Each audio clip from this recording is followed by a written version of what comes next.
જિલ્લા વહીવટીતંત્રના માર્ગદર્શનથી જિલ્લા પંચાયત આયુર્વેદ શાખા અને આકાશવાણી ભુજના સંયુક્ત ઉપક્રમે પ્રસ્તુત છે કાર્યક્રમ સુખનો વેદ આયુર્વેદ. વાત આરોગ્યની. મણકો ચોથો. આજનો વિષય આયુર્વેદ વૈદ્ય પાસે ક્યારે જઈ શકાય.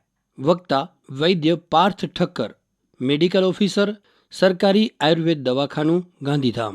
કાર્યક્રમ પ્રસ્તુતિ કલ્પના મહેતા. નમસ્કાર શ્રોતા મિત્રો, સુખનો વેદ આયુર્વેદ વાત આરોગ્યની આજના આ ચોથા એપિસોડમાં આપ સૌ શ્રોતા મિત્રોનું હું આપની દોસ્ત કલ્પના મહેતા સ્વાગત કરું છું. ગયા એપિસોડમાં આપણે ડોક્ટર આનંદ દવે પાસેથી જાણ્યું આયુર્વેદ અને આપણું શરીર, અને સરે એક સરસ વાતથી કાર્યક્રમ પૂરો કર્યો કે આયુર્વેદની જે સારવાર છે એ જાતે ક્યારેય ન કરવી જોઈએ અને એના માટે આપણે કોઈ પણ નિષ્ણાંત વૈદ્યનો સંપર્ક ચોક્કસથી કરવો જોઈએ. તો આજના એપિસોડમાં આ જ વિષય સાથે આપણી સાથે જોડાયા છે ડોક્ટર પાર્થ ઠક્કર, કે જેઓ સરકારી આયુર્વેદિક હોસ્પિટલ ગાંધીધામમાં મેડિકલ ઓફિસર તરીકે સેવા આપે છે. ડોક્ટર પાર્થ ઠક્કર, આકાશવાણીમાં આપનું ખૂબ ખૂબ સ્વાગત છે. ખૂબ ખૂબ આભાર. તો શ્રોતા મિત્રો, આજે આપણે જાણીએ કે આયુર્વેદ વૈદ્ય પાસે ક્યારે ક્યારે જઈ શકાય. આ વિષય બહુ ઇન્ટરેસ્ટિંગ છે, બહુ રસપ્રદ છે, કારણ કે જેમ ગયા એપિસોડમાં આપણે જોયું કે કોઈ પણ વસ્તુનો ઈલાજ આપણે ઘરે જાતે ન કરવો જોઈએ, એના નિષ્ણાત વૈદ્ય પાસે જવું જોઈએ.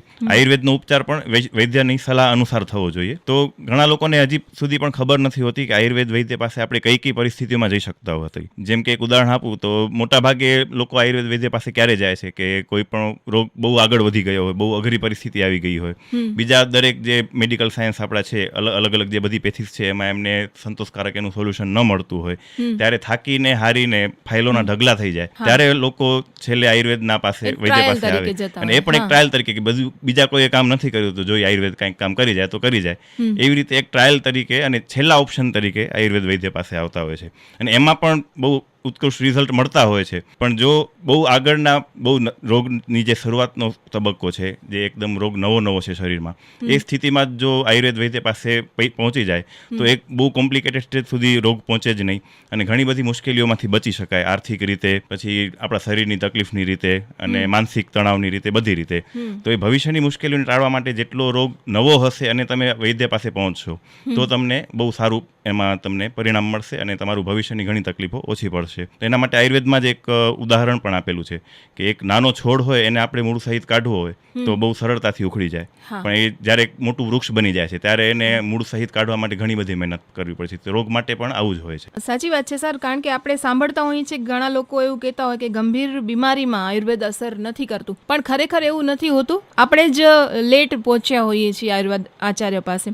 તો તમે જે રોગોની વાત કરી, તો એવા કયા કયા પ્રકારના રોગો છે કે જે રોગોમાં આપણે આયુર્વેદની સારવાર લઈ શકીએ? આયુર્વેદ આપણું ભારતનું પ્રાચીન સ્વાસ્થ્ય વિજ્ઞાન છે, એટલે સ્વાભાવિક છે કે સૌથી પહેલાં આપણાને રોગોની જ વાત યાદ આવે કે કેવા કેવા પ્રકારના રોગોમાં આપણે વૈદ્ય પાસે જઈ શકીએ. તો સામાન્ય રીતે બહુ એકદમ જૂના થઈ ગયા હોય રોગો, ત્યારે જ આપણે વૈદ્ય પાસે જતા હોઈએ છીએ, અને અમુક સ્પેસિફિક કન્ડિશન, લાઇફસ્ટાઇલ ડિસીઝ કહેતા હોય એના માટે. પણ આયુર્વેદમાં દરેક સિસ્ટમિક ડિસીઝ છે. આપણા સિસ્ટમ કઈ કે આપણા શરીરના જે બધા અલગ અલગ તંત્રો છે, રુધિરાભિસરણ તંત્ર, પરિવહન તંત્ર છે, કે જેમાં હૃદયને એને લગતી બધી બાબતો આવે, આપણા લોહીના આખા શરીરમાં જે આપણું લોહી ફરે છે એને લગતી જે સમસ્યાઓ થતી હોય, કે જેમ કે વેરિકોઝ વેઇન છે, એ પણ એક બીમારી છે. એવી ઘણી બધી બીમારીઓ છે કે જે રુધિરાભિસરણ તંત્રને લગતી છે, કે જેમાં લોહીના પરિભ્રમણને લગતી જે સમસ્યાઓ ઉત્પન્ન થતી હોય એ દરેકમાં, હૃદયને લગતી સમસ્યાઓમાં પણ આપણે વૈદ્ય પાસે જઈ શકીએ છીએ. પછી આપણે ચેતાતંત્રની સમસ્યાઓ છે, જેમ કે સામાન્ય આપણું જે હાથ પગના અંગો ફરકતા હોય ત્યાંથી લઈને પેરાલિસિસ સુધીની જે કન્ડિશન છે, તો પેરાલિસિસ કન્ડિશનમાં પણ જો તમે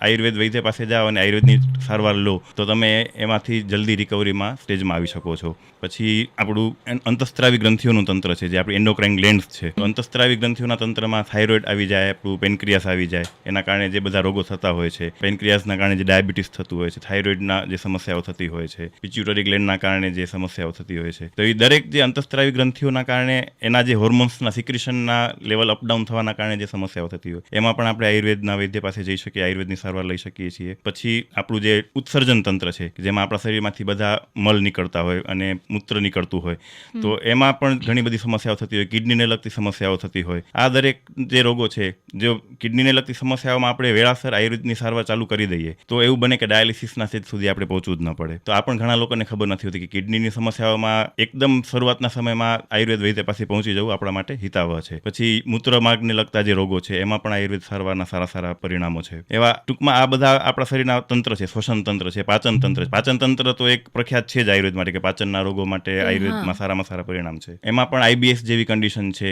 જેને આયુર્વેદમાં ગ્રહણી રોગ તરીકે ઉલ્લેખ કરવામાં આવ્યો છે, કે જે બહુ માનસિક રીતે પણ રોગીને પીડતા હોય છે. તો આવી કન્ડિશનમાં પણ આયુર્વેદનું એક કન્ડિશન એવી છે કે જેમાં લાઈફ ટાઈમ માણસોને દવા ખાવી પડતી હોય છે, સ્ટીરોઇડ લેવા પડતા હોય છે. તો એ કન્ડિશનમાં આયુર્વેદનો ઉપયોગ કરવામાં આવે તો એમાંથી પણ એમને ઘણી રાહત મળતી હોય છે. શ્વસન તંત્ર છે, આપણા ફેફસાને લગતા તકલીફો છે, કે નાની સામાન્ય શરદીથી લઈને અસ્થામાં જોઈએ કે ફેફસા એકદમ નબળા પડી ગયા હોય, આ દરેક વસ્તુમાં જે ક્રોનિક ઓબ્સ્ટ્રક્ટિવ પલ્મોનરી ડિસીઝ છે કે જે વધારે સ્મોકિંગથી થતો હોય છે, તો એમાં જો ફેફસા નબળા પડી ગયા હોય તો એને પણ આપણે પુનર્જીવિત કરવા માટે, ફેફસાની કાર્યક્ષમતા વધારવા માટેના પણ સારા ઉપાયો આયુર્વેદમાં છે. આ બધા આપણા શરીરના તંત્રો થઈ ગયા, કે દરેક તંત્ર છે, પ્રજનન તંત્ર છે, તો જે મેલ ફિમેલના જે પુરુષ અને સ્ત્રીના પ્રજનન તંત્ર છે, એમાં માતાઓ બહેનોને જે માસિકને લગતી તકલીફો છે ત્યારથી લઈને વંધ્યત્વ સુધી, એવી જ રીતે પુરુષોમાં આ દરેક તંત્રના રોગો માટે આપણે આયુર્વેદ વૈદ્ય પાસે જઈ શકીએ છીએ. અને આયુર્વેદ સારવારના સારા વિકલ્પો આ દરેક સમસ્યાઓ માટે ઉપલબ્ધ છે. શ્રોતા મિત્રો, આપણે જોયું કે લગભગ શરીરના બધા જ તંત્રો અને અવયવોની સારવારમાં આયુર્વેદ કારગત નીવડે જ છે. અને જે સરે વાત કરી કે બહુ પ્રાઇમરી સ્ટેજમાં આપણે આયુર્વેદનો કન્સલ્ટ કરવું જોઈએ, તો સર એવું અર્લી સ્ટેજ આપણે કેવી રીતના રેકોગ્નાઇઝ કરી શકીએ, કે આપણે કઈ રીતે જાણી શકીએ કે હવે આપણે આયુર્વેદમાં સલાહ લેવા જવું જોઈએ? એટલે શરીરમાં કોઈ પણ લક્ષણ દેખાય, જે એક નોર્મલ આપણું શરીરની આપણી ફિલિંગ, મનને ખબર પડી જાય કે શરીરમાં અત્યારે બધું બરાબર છે કે નહીં, તો નોર્મલથી કાંઈ પણ આપણને અલગ લાગે એનો મતલબ કે કાંઈક અંદર ઇમ્બેલેન્સ છે. અને દરેક રોગમાં અર્લી સ્ટેજમાં કાંઈક ને કાંઈક લક્ષણો મળતા હોય, કે કોઈક આપણા રિપોર્ટ થોડા ઘણા અપડાઉન આવતા હોય. તો ઘણા આગળ વધી ગયેલા રોગમાં પણ આયુર્વેદનું પરિણામ નથી મળતું એવું નહીં, મળે જ છે, પણ જેટલું આપણે જલ્દી આવશું એટલું આપણને સારું પરિણામ મળશે અને આગળની મોટી તકલીફોમાંથી આપણે બચી શકશું. જે અર્લી સ્ટેજનો મતલબ એ કે જે લક્ષણોની શરૂઆત જ હોય. આપણે લક્ષણોની શરૂઆતમાં બધા લોકો અવગણતા પણ હોય કે કાંઈ નથી, વાંધો નહીં આવે, જવા દઈ, થોડાક દિવસ જોઈએ શું થાય છે. તો એ અવગણવાને બદલે સીધા જો આપણે એક આયુર્વેદ વૈદ્ય પાસે પહોંચશું તો આપણને આગળ બહુ મોટી તકલીફમાં મુકાવાનો વારો. અત્યારે પાછું એક ટ્રેન્ડિંગ ચાલે છે ગર્ભ સંસ્કાર. આમ આપણે જોઈએ કે આપણે નવી કાર ખરીદવી હોય કે મોબાઈલ ખરીદવું હોય તો આપણે ઘણી બધી તપાસ કરાવીએ છીએ, કે એના ફીચર્સમાં ડિટેલમાં જઈએ છીએ, પણ એક નવો જીવ, એક બાળક આપણા જીવનમાં લાવીએ ત્યારે એની કોઈ આપણે તૈયારી નથી કરતા. પણ હવે થોડી લોકોમાં જાગૃતિ આ બાબતે આવી છે અને એ લોકો ગર્ભ સંસ્કાર નામની જે આપણે એક સંસ્કાર છે એ કરાવે છે. તો ગર્ભ સંસ્કાર અને આયુર્વેદ વિશે આપણે થોડી વાત કરો. હા, ગર્ભ સંસ્કાર માટે પણ ચોક્કસ તમે એક આયુર્વેદ વૈદ્ય પાસે જઈ શકો છો, કારણ કે ગર્ભ વિજ્ઞાન આયુર્વેદનું અને ગર્ભ સંસ્કાર એ આપણું એક આયુર્વેદનું એક ઉત્કૃષ્ટ પાસું છે. અને એ વસ્તુ એવી છે કે બાળકના ગર્ભ રહી ગયા પછી નહીં, ગર્ભ રહ્યાની પહેલા આપણા પોતાના શરીરને બાળકને જન્મ આપવા માટે તૈયાર કરવાનું છે, માતા પિતા બંને. કે જેમ કે એમાં એક બહુ પ્રખ્યાત અમારો શ્લોક છે કે ઋતુ, ક્ષેત્ર, અંબુ અને બીજ, આ 4 બાબતો ઉપર આપણું, એટલે એ વસ્તુ છે એ ખેતીની વસ્તુ છે. ઋતુ એટલે એની જે સિઝન હોય, પછી ક્ષેત્ર એટલે ખેતર, અંબુ એટલે એની જે સિંચાઈ આપીએ આપણે, પાણી અને ખાતર નહીં આપીએ એ, અને બીજ. તો બીજ છે આ 4 વસ્તુ જો ઉત્કૃષ્ટ હોય તો એક ખેતીનો પાક આપણને સારો મળે. તો એની સાથે આપણા બાળકના જન્મની ક્રિયાને સરખાવી છે. તો ઋતુ એટલે જે એના માટેનો યોગ્ય સમય છે બાળકને જન્મ આપવા માટેનો, અને જે ઋતુકાળ કહેવાતો હોય. તો એના પછી ક્ષેત્ર એટલે જે શરીરમાં બાળકનું ગર્ભ છે એ મોટું થવાનું, એનો વિકાસ થવાનો છે 9 મહિના સુધી, એટલે જે એમના માતાનું જે ગર્ભાશય છે એનું આપણે આખું શરીર લેવાનું છે, પણ ખાસ ગર્ભાશય. પછી અંબુ એટલે 9 મહિના સુધી માતા જે ખાશે પીશે અને જે વિચારશે એ જ બાળકની અંદર ઘડવાનું છે. અને બીજ એટલે જે પિતાનું જે સ્પર્મ છે અને માતાનું ઓવમ છે, આ 4 વસ્તુની સારી ક્વોલિટી થાય એના માટે. તો 3 થી 4 મહિના પહેલા આપણે જો પંચકર્મની પ્રોસેસ કરાવીએ, પંચકર્મ પણ એક આપણું આયુર્વેદનું અંગ છે, તો પંચકર્મની પ્રોસેસ કરાવવાથી શરીર શુદ્ધિ થાય છે અને એના કારણે આપણે બીજ શુદ્ધિ પણ થાય છે. એટલે એક સ્પર્મ ઓવમ છે એની ક્વોલિટી ઇમ્પ્રૂવ થાય છે અને એના કારણે આપણા શરીરમાં અંદર જે બધા કચરા હોય એ નીકળી જાય છે. તો આવી કન્ડિશનમાં જો ગર્ભ રહેશે તો એનું સ્વાસ્થ્ય સ્વાભાવિક છે કે વધારે ઉત્કૃષ્ટ થવાનું છે. અને બાકી 9 મહિના જે ગર્ભ રહી ગયા પછીના 9 મહિના છે, તો એમાં પણ બાળક સારો અંદર વિકાસ થાય ગર્ભનો, એને કોઈ અંદર બીજી તકલીફ ના આવે. અને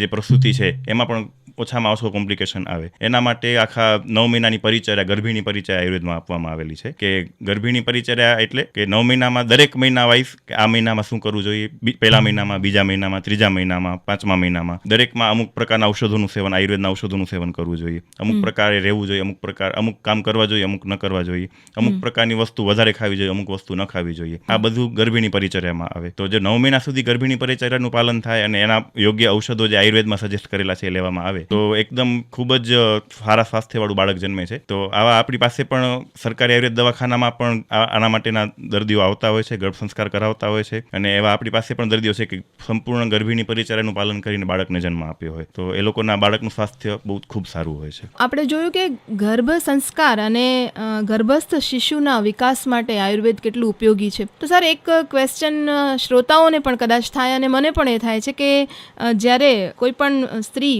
ગર્ભવતી હોય ત્યારે પહેલા જ મહિનાથી એમની એલોપેથી ડૉક્ટર એટલે ગાયનેકોલોજીસ્ટ પાસે એમની ફાઇલ ચાલતી જ હોય છે અને ત્યાં પણ અમુક પ્રકારની દવાઓ એ લેતા હોય છે.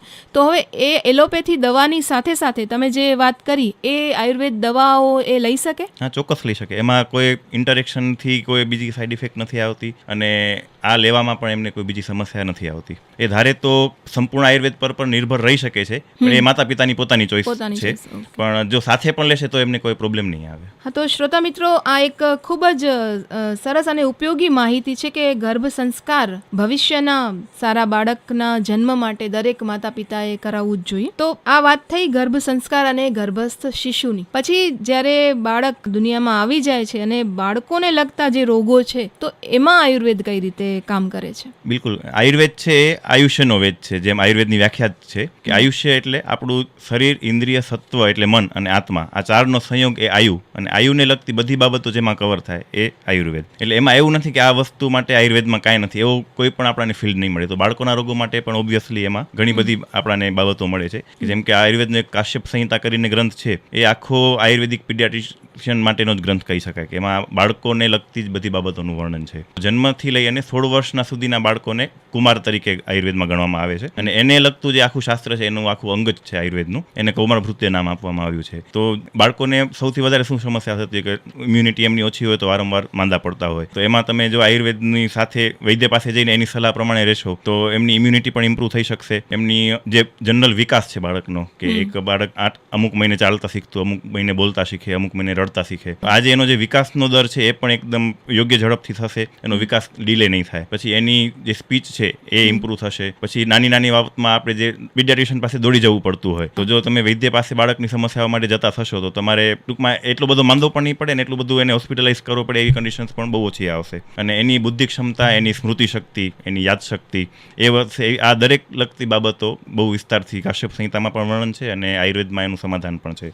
એના માટે પ્રખ્યાત અત્યારે તમે નામ સાંભળ્યું પણ હશે, સુવર્ણપ્રાશન કરીને, કે બાળકને સુવર્ણપ્રાશન કરાવવું જોઈએ. તો આના સિવાય પણ ઘણી બધી એવી બાબતો છે કે જે ઉપર જે આપણે વાત કરીએ દરેક બાબતો માટે બાળકને કામ આવે. આજકાલના બાળકોની એક સમસ્યા એ પણ છે કે હાઇપર એક્ટિવ ચાઇલ્ડ ઓલમોસ્ટ હોય છે અને એ લોકોને જે કોન્સન્ટ્રેશન મતલબ ધ્યાનની જે સમસ્યા છે એ પણ વધારે જોવા મળતી હોય છે કે એકાગ્રતા ઓછી છે. તો એ માટે પણ આયુર્વેદ ચોક્કસ એમાં જે પંચકર્મની અમુક પ્રોસેસ છે જે બાળકોના લેવલ પર થઈ શકતી હોય તો એના કારણે એમના ધ્યાનના લેવલ પર ફરક પડી શકે. અમુક ઔષધિઓ પણ એવી છે જે એમના માનસિક વિકાસ માટે છે, એમની બુદ્ધિ ક્ષમતાના વિકાસ માટે છે અને એમને એક ફોકસ આપે એના માટે છે. એ ઔષધોનું સેવન પણ કરાવી શકાય. તો એના માટે એના વૈદ્ય પાસે આપણે જવું પડે. શ્રોતા મિત્રો, આકાશવાણીના ભુજ કેન્દ્ર પરથી આપ સાંભળી રહ્યા છો કાર્યક્રમ સુખનો વેદ આયુર્વેદ વાત આરોગ્યની. આજના એપિસોડમાં આપણી સાથે છે ડોક્ટર પાર્થ ઠક્કર અને આપણે વાત કરી રહ્યા છીએ આયુર્વેદ વૈદ્ય પાસે ક્યારે જઈ શકાય. તો સર, જેમ આપણે હાઇપર એક્ટિવ ચાઇલ્ડની વાત કરીએ એમ આજનો જે યુગ છે એ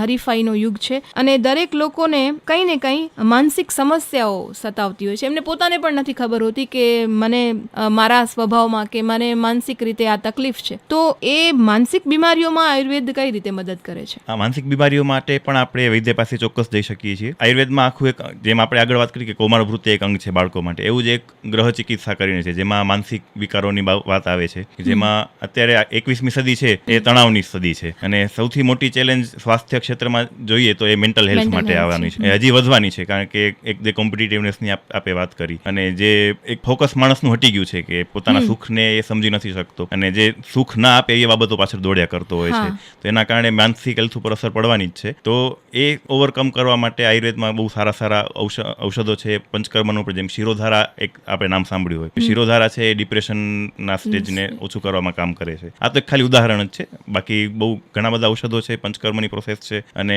ઓસીડી એક કરીને રોગ આવે છે, ઓબ્સેસિવ કમ્પલ્સિવ ડિસઓર્ડર, પછી સિઝોફ્રેનિયા છે, પછી સ્પ્લિટ પર્સનાલિટી છે, ડિપ્રેશન છે, એન્ઝાયટી છે. સામાન્ય એન્ઝાયટીથી લઈને અને સિઝોફ્રેનિયા જેવી કોમ્પ્લેક્સ કન્ડિશન સુધી દરેક માટે આયુર્વેદમાં તમે એના માટે પણ તમે ધારો કે સાયક્રિયાટિસ્ટની દવા લેતા હો, તો સાથે આયુર્વેદ વૈદ્યને કન્સલ્ટ કરીને એમના જે આયુર્વેદમાં મેધ્ય રસાયણ આવતા હોય છે, એક માનસિક સ્વાસ્થ્ય ઉપર અસર કરતા જે દ્રવ્યો છે એને મેધ્ય રસાયણ નામ આપ્યું છે. એવી ઘણી બધી ઔષધો છે. આ ઔષધોનું આપણે સાથે સેવન કરીએ અને એના માટેની જે પ્રક્રિયાઓને ફોલો કરીએ તો ચોક્કસથી એમાં પણ જલ્દી સુધારો મળી શકે. અને આયુર્વેદ સાથે જ આપણું યોગ પણ જોડાયેલું છે, તો યોગ અને પ્રાણાયામ અને ધ્યાન તો એના માટે કામ આવે જ છે.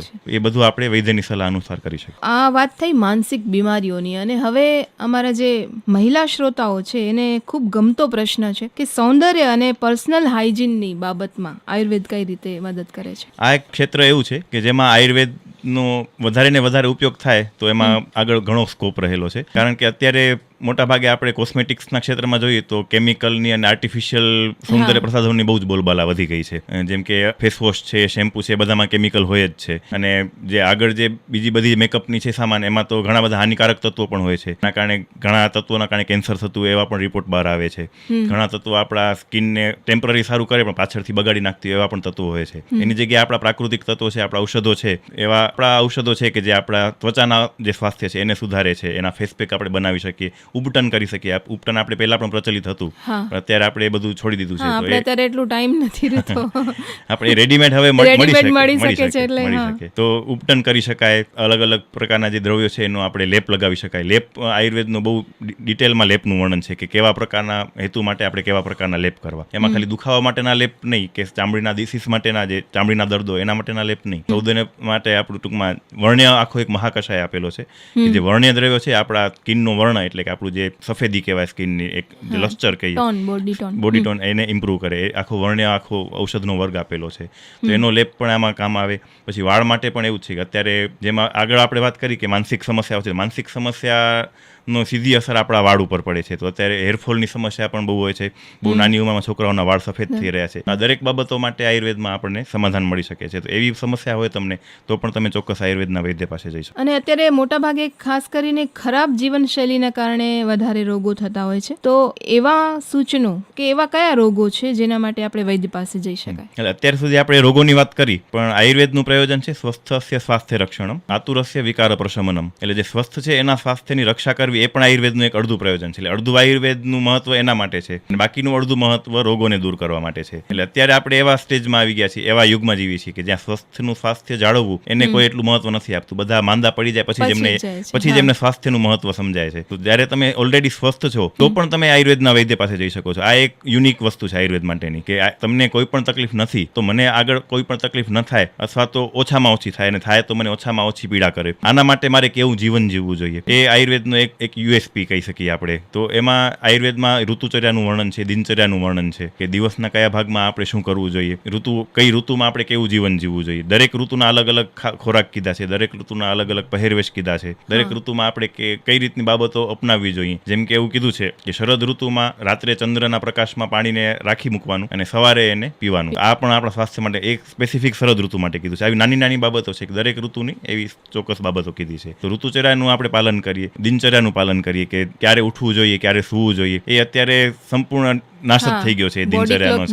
છે આપણી બોડી ક્લોક પ્રમાણે આપણે જીવીએ. એક સાયકાર્ડિયન રિધમ કરીને એક રિસર્ચ હમણાં થયેલું છે મોડર્ન સાયન્સમાં. એ એમ જ કહે છે કે આપણું બોડી ક્લોક પ્રમાણે જો આપણે જીવશું તો આપણને મોટા ભાગના રોગો નહીં થાય. તો એ જ વસ્તુ આયુર્વેદમાં હજારો વર્ષ પહેલા દિનચર્યાના વર્ણનમાં કહેલી જ છે, પણ આપણે એને ભૂલી ગયા છીએ ક્યાંક ને ક્યાંક. એના કારણે જ આપણને અત્યારે વધારે સ્વાસ્થ્ય સમસ્યાઓ થઈ રહી છે. જેમ કે અત્યારે હું જોઈ રહ્યો છું, ક્યારે મારા ઓપીડીથી પાછો જતો હોઉં તો રાતના 9-9 વાગે માણસો જીમ કરીને પાછા જતા હોય. તો વ્યાયામનો સમય સવારનો કીધો છે આયુર્વેદની દિનચર્યામાં, કે આપણે રાતના સમયમાં વ્યાયામ કરીએ તો આપણા સ્વાસ્થ્ય માટે હાનિકારક છે. તો અત્યારે માણસો રાતે 9-10 વાગે 11 વાગે પણ જીમ કરતા હોય, તો એ વસ્તુ ખોટી છે. પછી સુવા ઉઠવાનો ટાઈમિંગ તો બહુ ખરાબ થઈ જ ગયો છે અત્યારે. આ બધાની અસર ક્યાંક ને ક્યાંક આપણા સ્વાસ્થ્ય ઉપર પડે છે. કે સૌથી પહેલી અસર આપણા પાચન ઉપર પડે. આપણે મોડા ઉઠીએ અને મોડા સૂઈએ, એના કારણે આપણું પાચન ડિસ્ટર્બ થાય. ને આયુર્વેદમાં એવું કીધું છે કે રોગા સર્વેપી મંદેગ્નો સુતરામ ઉદાહરણી છો. એટલે આપણું ખરાબ પાચન છે, આપણું પાચન બગડે ને આપણું અગ્નિ ખરાબ થાય, એમાં જ બધા રોગોની શરૂઆત થાય છે. કારણ કે સૌથી મહત્વનું આપણું અગ્નિ છે શરીરમાં. જે આપણું પાચન બગાડીએ છીએ આપણે, તો એના કારણે જ બધા અલગ રોગો અને આપણા આવવા માટે એન્ટ્રી ગેટ ખોલી આપીએ છીએ, એવું કહી શકીએ આપણે. તો આપણી દિનચર્યા આપણે કેમ સારી રાખવી જોઈએ, કેવી દિનચર્યા જીવવી જોઈએ, કેવું આપણે ઋતુચર્યા જીવવી જોઈએ. પછી સદવૃતનું વર્ણન છે. સદવૃતમાં આધ્યાત્મિક બાબતોનું વર્ણન છે કે જે આપણે માનસિક રોગો ન થાય એના માટે જે આપણું, જેમ કે કોઈને ક્ષમા કરતા શીખવું આપણે, એવી બધી જે બાબતો છે એ બધું સદવૃતમાં આવે છે. એનું પણ આયુર્વેદમાં વર્ણન છે. પછી સદવૃત સાથે જ આહારનું વર્ણન છે. તો આ બધી બાબતો આપણે ધ્યાનમાં રાખીએ તો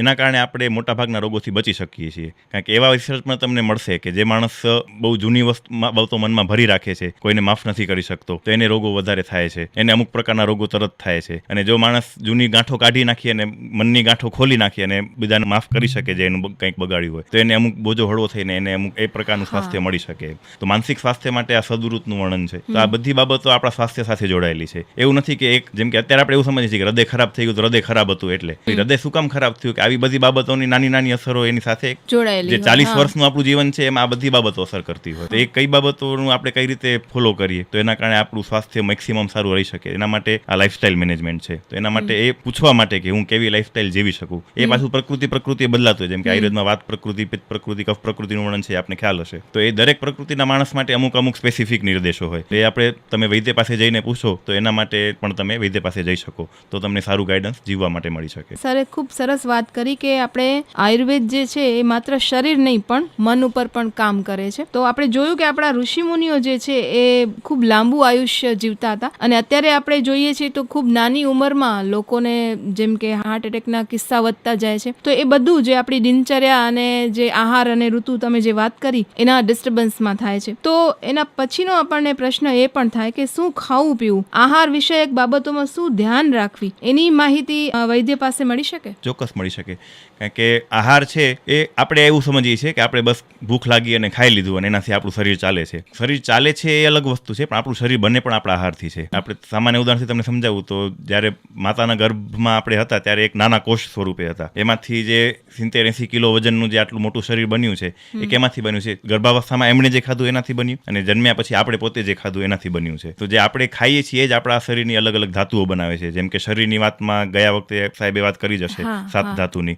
જે 7 ધાતુ છે એમાં સૌથી પહેલી રસ ધાતુ છે આપણા આહાર રસમાંથી બને છે. આહાર જે આપણે લઈએ છીએ એમાંથી આહાર રસ બને અને આહાર રસમાંથી રસ ધાતુ બને. તો આપણી આખી શરીરની ABCD આપણે જે ખાઈએ છીએ એનાથી જ બનવાની છે. તો જે પ્રકારનું આપણે ભોજન લઈશું, જે પ્રકારનો આહાર લઈશું, એના પ્રમાણે જ આપણું શરીર બનવાનું છે. એમાં જ જે વિરુદ્ધાહારનો કોન્સેપ્ટ પણ એક આવે છે, એક ઉદાહરણ છે. પછી દરેક પ્રકારના આહાર છે, આપણે શું ખાવું જોઈએ અને શું ન ખાવું જોઈએ, કયા પ્રકારના આહારમાં કયું અન્ન ઉત્તમ છે. તો ચરક સંહિતાનું તમને એક ઉદાહરણ આપું કે 27મો સૂત્રસ્થાનનો અધ્યાય છે અન્નપાન વિધિ. એમાં અત્યારે પણ આપણે જે વસ્તુ, આપણા ફળો લઈ લો, આપણે અનાજ લઈ લઈએ, આપણે કઠોળ લઈ લઈએ, પછી બધા જે અલગ અલગ જે અથાણાને એ બધું બનતું હોય, એવી દરેક વસ્તુના ગુણો આપેલા છે કે આ શરીરમાં શું કામ કરશે. અને એ અધ્યાય તમને જાણીને આશ્ચર્ય થશે કે 352 શ્લોકોનો અધ્યાય છે. એક ભગવદ્ ગીતા છે એમાં 700 શ્લોક છે, પણ આ એક જ અધ્યાય 352 શ્લોકોનો છે. એટલે એમાં આપણા આહાર વિશે આટલું ડિટેલ વર્ણન છે. આપણે એ બધું વિસારી દીધું છે, એટલે આપણે જંક ફૂડ પાછળ પડ્યા છીએ. જંક ફૂડના કારણે પણ જે આપણે નુકસાન થાય એ ભોગવી રહ્યા છીએ. જંક ફૂડ લેવામાં કદાચ વાંધો ન હોય, પણ જંક ફૂડ લીધા પછી આપણે 1-2 દિવસ આપણે કેવું જીવન જીવીએ, થોડું એક ટંક ન ખાઈએ તો જે જંક ફૂડ લીધું છે એ જલ્દી પચી જાય. તો જે ઓવર ઇટિંગ છે એ ન થવું જોઈએ. એનું પણ આખું વર્ણન છે કે તમે આગળનું ખાધેલું છે પચી જાય પછી બીજું ખાઓ. તો અત્યારે જે માણસો અમુક કરતા હોય કે આખો દિવસ ખા કરતા હોય, એના કારણે પણ તકલીફ થતું હોય. આઈડિયલી વચ્ચે અમુક કલાકનો ગેપ આવવો જોઈએ. તો એ કઈ રીતે બધું મેનેજ કરવું એ પણ આયુર્વેદમાં વર્ણન છે. તો ઉપવાસનું પણ આયુર્વેદમાં વર્ણન છે કે વચ્ચે આપણે ઉપવાસ આપીને શરીરની જે આપણી પાચન તંત્ર છે એને બ્રેક આપવો જોઈએ. એ કઈ રીતે કરવું, તો એ બધી જ બાબતોનું વિસ્તારમાં વર્ણન છે. તો એ બધું તમે તમારા વૈદ્ય પાસે જઈને પૂછશો, એમને તમને માહિતી મળશે ને તમારા માટે શું સુટેબલ છે એ તમને તમારી પ્રકૃતિ અનુસાર, તમારી જે મેડિકલ હિસ્ટ્રી છે એના ઉપરથી તમને એ કહી શકશે. એટલે આ એક જનરલાઇઝડ વસ્તુ ન હોય કે દરેકે આ વસ્તુ કરવી, એવું ન હોય. પણ પોતાની જે મેડિકલ હિસ્ટ્રી છે, પોતાનું અત્યાર સુધીનું જીવન છે અને એ પોતાનું અત્યાર સુધી જે લાઇફસ્ટાઇલ છે એમાં એ કઈ રીતે ધીમે ધીમે ચેન્જ કરી શકે, એક પર્સનલાઇઝડ થઈ જાય. એના માટે આપણે પોતે વૈદ્ય પાસે જઈને પૂછવું પડે. તો એના માટે પણ ચોક્કસથી વૈદ્ય પાસે જઈ શકાય છે કે આપણે આહારમાં શું ધ્યાન રાખવું. તો શ્રોતા મિત્રો, જેમ સરે કહ્યું કે આપણે જાતે નક્કી ન કરવું જોઈએ કે આ બાબત, ધારો કે મારા માટે એક ફ્રૂટ સુટેબલ છે તો એ જરૂરી નથી કે તમારા માટે પણ એ વસ્તુ સુટેબલ હોય. કારણ કે દરેક વ્યક્તિનું જે મેટાબોલિઝમ ચયાપચય છે એ અલગ છે, તો આપણે વૈદ્યની સલાહ પ્રમાણે જ આહાર વિહારનું નક્કી કરવું જોઈએ. અને એક બીજો અગત્યનો પ્રશ્ન એ છે કે વૃદ્ધાવસ્થા અને એમાં જે સમસ્યાઓ આવે છે, તો એ માટે વૈદ્ય પાસે જઈ શકાય? ચોક્કસ. આગળ જ આપણે વાત કરી કે આયુષ્યનો વેદ છે, એટલે આખું જીવન એમાં કવર થઈ જ જાય છે. તો જેમ આપણે બાળકોની વાત કરી, બાકી જે જનરલ રોગો થતા હોય, યુવા વયમાં થતા હોય, તો એની વાત કરી આપણે. તો છેલ્લે આપણે વૃદ્ધો માટેની પણ એક ખાસ વસ્તુ આયુર્વેદમાં એક રસાયણ ચિકિત્સા કરીને છે. જેમ રસાયણ એટલે કેમિકલ વાળું રસાયણ નહીં, પણ આગળ જે આપણે વાત કરી કે આહારમાંથી આપણી રસ ધાતુ બને, અને રસ ધાતુમાંથી પછી બીજી બધી ધાતુઓ બને. તો રસ ધાતુથી લઈને બધી ધાતુઓ કેમ સારી બને, આપણે આહારમાં ધ્યાન રાખીએ એમાં તો બનવાની જ છે, પણ એવા ઔષધો પણ છે કે જે આપણી અલગ અલગ દરેક ધાતુઓને સારી બનાવે છે. તો દરેક ધાતુઓ સારી બનશે તો આપણું ઓટોમેટિકલી બધું અંદર બધું વ્યવસ્થિત થઈ જશે. જેમ કે અસ્થિ ધાતુ છે, અસ્થિ ધાતુ સુધરશે તો આપણાને જે મસ્ક્યુલોસ્કેલેટલ આપણા જે ડિસીઝ હશે, આપણા જે હાડકા સાંધાને લગતા રોગો, એ પોતે દૂર થવાના જ છે. તો એના માટે આપણે અસ્થિ ધાતુને સારી કરવાની છે. પછી બ્લડને લગતા કોઈ ડિસીઝ છે તો એના માટે રક્ત ધાતુને સારી કરવાની છે. તો એક ધાતુને આપણે ઇમ્પ્રૂવ કરીએ છીએ તો એનાથી આપણા ઘણા બધા ડિસીઝ પણ દૂર થઈ જતા હોય છે. તો રસાયણ ચિકિત્સા એના માટે છે કે રસ ધાતુથી લઈ અને છેલ્લી ધાતુ સુધી બધી ધાતુઓ ઇમ્પ્રૂવ થાય. અને એ ખાસ કરીને કેમાં કામ આવે, એન્ટી એજિંગ ઇફેક્ટ પણ આપે. કે જેમ આપણે તમે આગળ વાત કરી કે ઋષિ મુનિઓ બહુ લાંબુ જીવતા, તો એ કેના કારણે જીવતા? તો એ રસાયણ પ્રયોગોના કારણે. તો એવા ઘણા બધા રસાયણ ઔષધો આપેલા છે આયુર્વેદમાં, કે જેમ કે અત્યારે બહુ પ્રચલિત થઈ છે ગળો રસાયણ ઔષધ છે, પછી અશ્વગંધા રસાયણ ઔષધ છે, પુનર્નવા રસાયણ ઔષધ છે. આ એક ઉદાહરણ છે. ઢગલાબંધ રસાયણ ઔષધો છે. અને એમાં પણ એક એવું સરસ રસાયણ ચરક આચાર્યએ કીધું છે કે તમે દૂધમાં ઘી નાખીને પીવો દરરોજ, તો એ પણ એક સારામાં સારું રસાયણ કર્મ કરશે. દૂધની અંદર ઘી મિક્સ કરીને દરરોજ પીવાનું, એ પણ તમને એક રસાયણ કર્મ આપશે. રસાયણનો અર્થ કેમિકલ નથી, એક એન્ટી એજિંગ ઇફેક્ટ આપશે કે તમને વૃદ્ધત્વ મોડું આવશે અને વૃદ્ધત્વના લક્ષણો છે એ ઓછા આવશે. તો મોટી અવસ્થામાં જે કામ કરવાના બંધ કરે, આંખ નબળી પડી જાય, હાડકા નબળા પડી જાય, તો એ બધી વસ્તુ જો આપણે રસાયણનું સેવન કરેલું હોય કે પછી વૃદ્ધાવસ્થા શરૂ થાય પછી પણ ભલે કરો તો પણ તમને એક લાંબી લાઈફ સસ્ટેન કરવા માટે કામ આવશે. અને એના સિવાય જે વૃદ્ધાવસ્થાના રોગો છે, સ્પેસિફિક પાર્કિન્સન્સ છે કે ડિમેન્શિયા છે, કે માણસો ભૂલી જતા હોય, એવા બધા જે સ્પેસિફિક વૃદ્ધાવસ્થાના જ રોગો છે જેને ત્યાં જેરિયાટ્રિક કેર કહેવાય છે મોડર્ન સાયન્સમાં, એને લગતી બધી બાબતો માટે પણ તમને સમાધાન મળી શકશે. તો એ પણ તમને વૈદ્યને જઈને પૂછી શકો છો. શ્રોતા મિત્રો, આપણે જોયું કે ખૂબ જ સરસ માહિતી આજે આપણે ડોક્ટર પાર્થ ઠક્કર પાસેથી મેળવી કે આયુર્વેદ વૈદ્ય પાસે ક્યારે ક્યારે જઈ શકાય. આશા છે કે આપને આ કાર્યક્રમ ખૂબ ઉપયોગી સાબિત થશે. અને જે ગયા વખતનો આપણો એપિસોડ હતો એને લગતા પ્રશ્નો મારી પાસે આવ્યા છે, તો એમના આપણે સર પાસેથી આન્સર લઈએ. તો પહેલો પ્રશ્ન છે ગામ ડેર લીલાપર, તાલુકા પાટણથી ધીરજભાઈ રબારીનો પ્રશ્ન છે કે સુખનો વેદ આયુર્વેદ શરીરને તંદુરસ્ત રાખવાના આયુર્વેદ ઉપચાર જણાવશો. એક રીતે જોઈએ તો આજની ચર્ચામાં બધું આવી આજના ગયું છે. એપિસોડમાં લગભગ તમારા બધા જ પ્રશ્નોના જવાબ આવી ગયા છે ધીરજભાઈ. અને એમનો જ બીજો એક સવાલ છે કે હાડકાના રોગો વિશેનો એમનો સવાલ છે કે દડો વાગવાથી આંગળીના સાંધામાં સોજો હોય તો એનો કોઈ આયુર્વેદ ઉપચાર છે કે નહીં?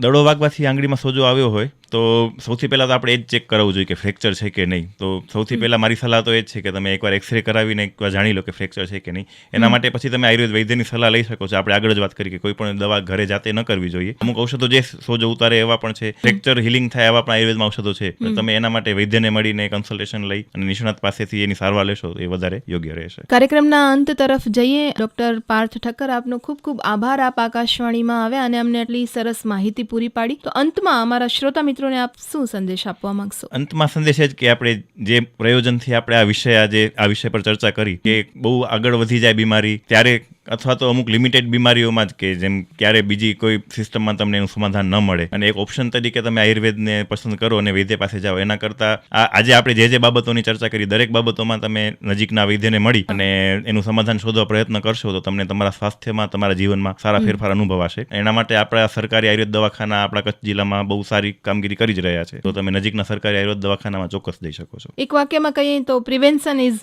બેટર દેન ક્યોરની જેમ આપણે સ્વસ્થ જીવન જીવવા માટે આયુર્વેદ આચાર્યનો સંપર્ક કરવો જોઈએ. તો શ્રોતા મિત્રો, હવે પછીનો એપિસોડ પણ એટલો જ રસપ્રદ છે અને આપણે હવે પછીના એપિસોડમાં ડોક્ટર કિશનગીરી ગોસ્વામી આપણને કિચન ગાર્ડન વિશે માહિતી આપવાના છે. આપને પણ જો આયુર્વેદને લગતા કોઈ પણ પ્રશ્નો હોય તો આકાશવાણી ભુજના વોટ્સઅપ નંબર 94 254 21 254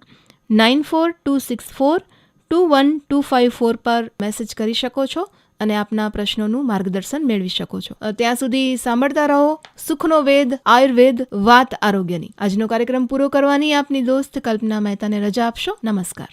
હમણાં જ આપ સાંભળી રહ્યા હતા કાર્યક્રમ